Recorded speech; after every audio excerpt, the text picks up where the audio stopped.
Bokwewa, the Humpback, a Native American tale.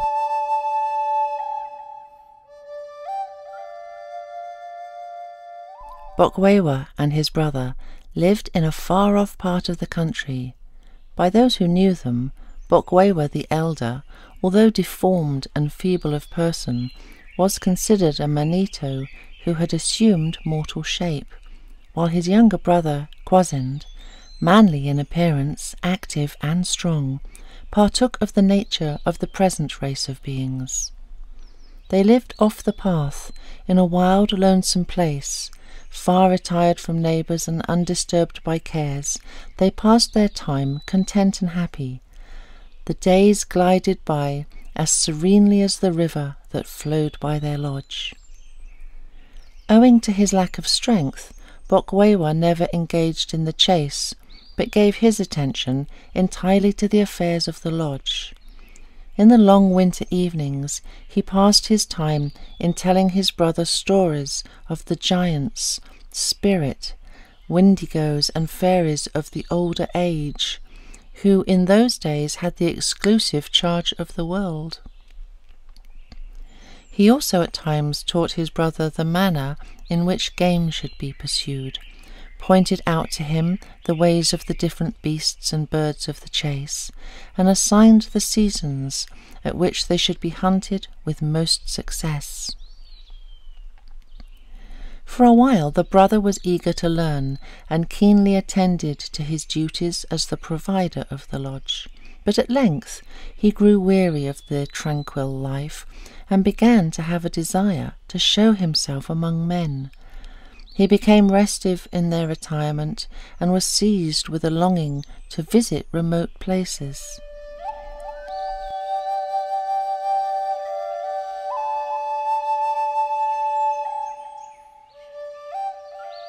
One day Kwasind told his brother that he should leave him, that he wished to visit the habitations of men and to procure a wife. Bokwewa objected, but his brother overruled all that he said, and in spite of every remonstrance he departed on his travels. He travelled for a long time. At length he fell in with the footsteps of men. They were moving by encampments, for he saw the poles at several spots where they had passed. It was winter, and coming to a place where one of their company had died, he found upon a scaffold, lying at length in the cold blue air, the body of a beautiful young woman. "She shall be my wife," exclaimed Kwasind. He lifted her up, and bearing her in his arms he returned to his brother. "Brother," he said, "cannot you restore her to life? Oh, do me that favour." He looked upon the beautiful maiden with longing gaze, but she lay as cold and silent as when he had found her upon the scaffold. "I will try," said Bokwewa. These words had been barely breathed when the young woman rose up, opened her eyes, and looked upon Bokwewa with a smile, as if she had known him before. To Kwasind she paid no heed whatever. But presently Bokwewa, seeing how she lingered in her gaze upon him, said to her, "Sister, that is your husband," pointing to Kwasind. She listened to his voice, and crossing the lodge, sat by Kwasind, and they were man and wife.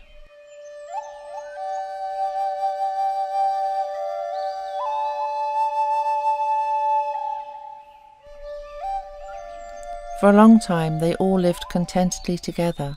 Bokwewa was very kind to his brother, and sought to render his days happy. He was ever within the lodge, seeking to have it in readiness against the return of Kwasind from the hunt, and by following his directions, which were those of one deeply skilled in the chase, Kwasind always succeeded in returning with a good store of meat. But the charge of his two brothers was greatly lightened by the presence of the spirit, for without labour of the hand she ordered the lodge, and as she willed, everything took its place and was at once in proper array.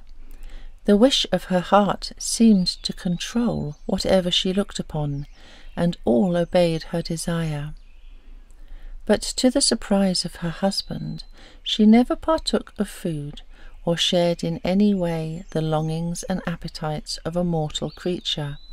She was never seen arranging her hair like other women, nor did she work upon her garments, and yet they were ever seemly and without blemish or disorder.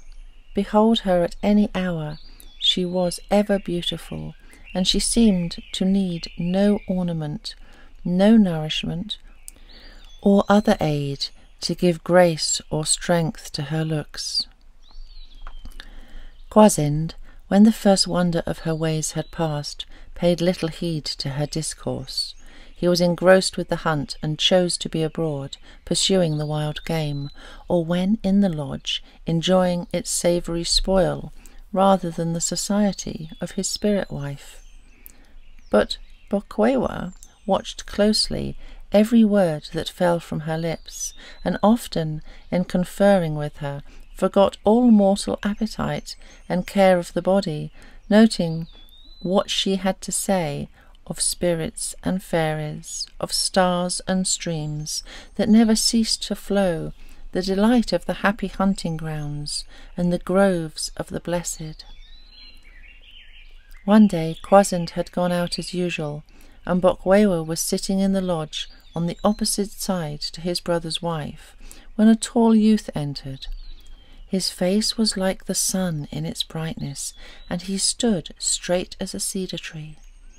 Taking her by the hand, he led her to the door. The woman made no resistance, but turned as she left the lodge, and cast upon Bokwewa a smile of kind regard. Then saying, "I must leave you," she was at once gone from his view, with her companion. He ran to the door, and looking far off in the sky, thought he could discover at a great distance a shining track, and the dim figures of two who were vanishing into the clouds. When his brother returned, Bokwewa related all to him exactly as it had happened. The face of Kwasind changed and was dark as the night. For several days he would not taste food. Sometimes he would fall to weeping for a long time, and now for the first time seemed to realize how gentle and beautiful had been the ways of her who was lost. At last he said that he would go in search of her. Bokwewa tried to dissuade him from it, but he would not be turned aside from his purpose. "Since you are resolved," said Bokwewa, "listen to my advice. You will have to go south. It's a long distance to the present abiding place of your wife, and there are so many charms and temptations by the way that I fear you will be led astray and forget your errand. The people whom you will see in the country through which you have to pass do nothing but amuse themselves. They are very idle, gay, and effeminate, and I fear that they will lead you astray. Your path is beset with dangers. I will mention 2 things which you must be especially on your guard against. In the course of your journey, you will come to a large grapevine lying across your path. You must not even taste its fruit, for it is poisonous. Step over it. It is a snake. You will next come to something that looks like bear's fat, of which you are so fond. Touch it not, or you will be overcome by the soft habits of the idle people. It is frogs' eggs. These are snares laid by the way for you." Kwasind promised that he would observe the advice, and bidding his brother farewell, he set out. After travelling a long time, he came to the enchanted grapevine. It looked so tempting with its swelling purple clusters that he forgot his brother's warning and tried the fruit. Then he went on till he came to the frog's eggs. They so much resembled delicious bear's fat that Kwasind tasted them. He still went on. At length he came to a wide plain.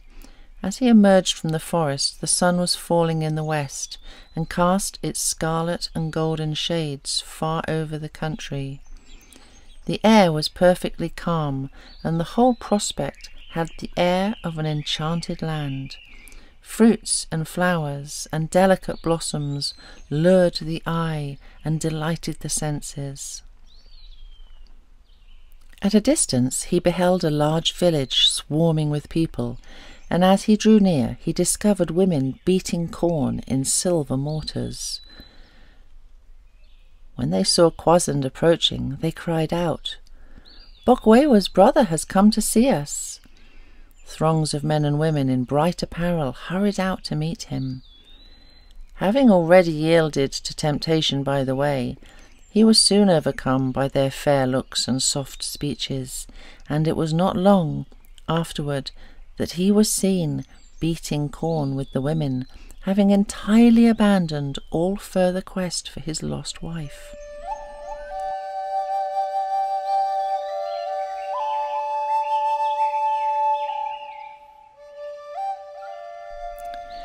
Meanwhile, Bokwewa, alone in the lodge, waited patiently his brother's return.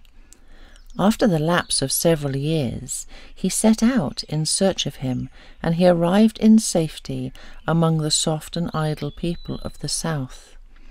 He had met the same allurements by the way, and the people gathered around him on his coming, just as they had around his brother Kwasind. But Bokwewa was proof against their flattery. He only grieved in his heart that any should yield. He shed tears of pity to see that his brother had laid aside the arms of a hunter, and that he was beating corn with the women, indifferent to the fate and the fortune of his lost wife. Bokwewa ascertained that she had passed on to a country beyond.